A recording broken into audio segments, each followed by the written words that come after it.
ये इसका टुकड़ी बेरिंग जो बिल्कुल ख़राब हो चुका है। जो इंजन के अंदर आवाज़ आ रही थी वो इस वजह से आ रही थी कि इसके अंदर ऑयल कम हुआ और ये बेरिंग पकड़ लिया और फिर इसने आवाज़ करनी शुरू कर दी।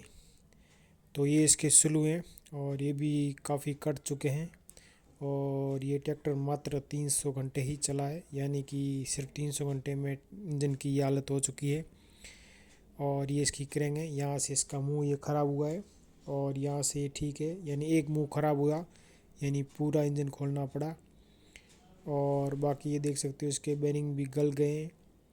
और अब हम इसका पूरा फिर से नया काम होगा, सारी क्रेंग नई डलेगी, स्लू पिस्टन कनेक्टर और सब नए डलेंगे।